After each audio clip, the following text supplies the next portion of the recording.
Yeah, g'day.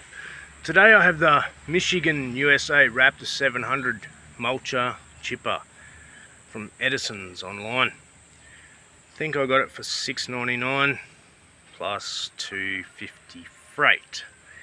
Yeah, the freight wasn't that nice to the pocket. Wasn't much to assemble. 4 bolts, 2 on each side with washers on the handle. You got your axle down here. Threads are already there, just screwing those 3 bolts. Wheels, washer and a split pin. You got this chute, you got a bolt up the top,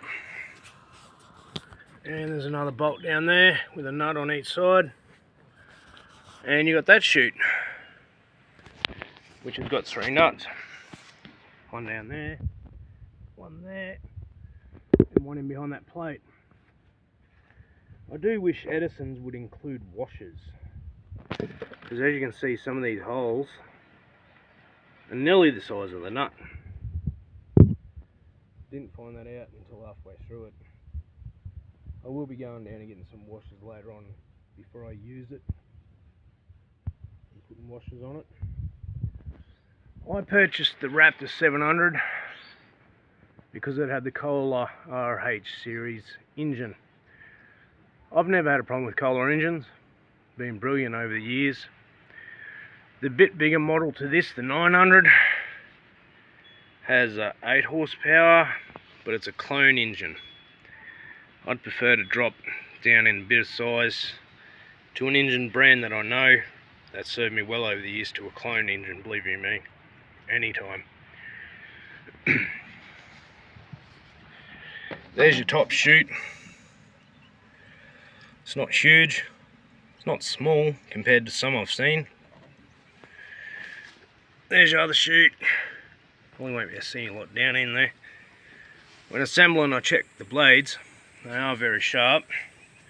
Time will tell if they're quality or not. There's your specifications. Chipping capacity 70mm, disc size, knives,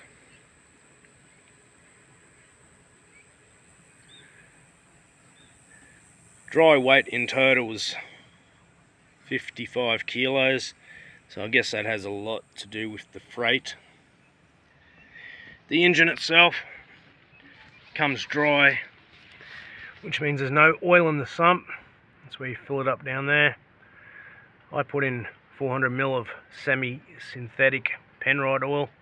That's what I use in all my machines. Never had a problem with it. I'll run it for about half an hour at idle, then I'll drop the oil, put a flush through it, put a new lot of oil in it. I did check the RPM. It is sitting on 3600 when the throttle's full. The gauge of the metal is actually quite thick compared to some I've seen, so that's a start. I have read some not so good stories and reviews, but I've read other excellent reviews on these machines, so I guess I'll find out myself with time. I'm going to get some cuttings done up on the weekend so I can give it a good run. I'll get another video of it chipping and show you what it produces, mulching, size of the mulching, how it works, if the engine really works to get the stuff cut up.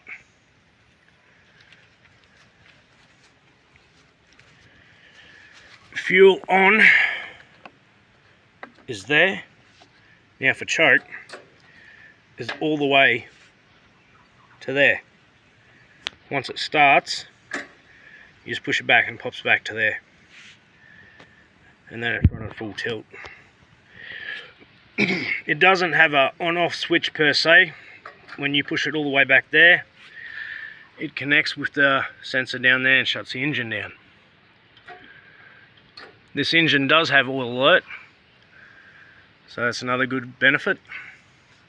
See if I can get it to fire up for you without dropping everything.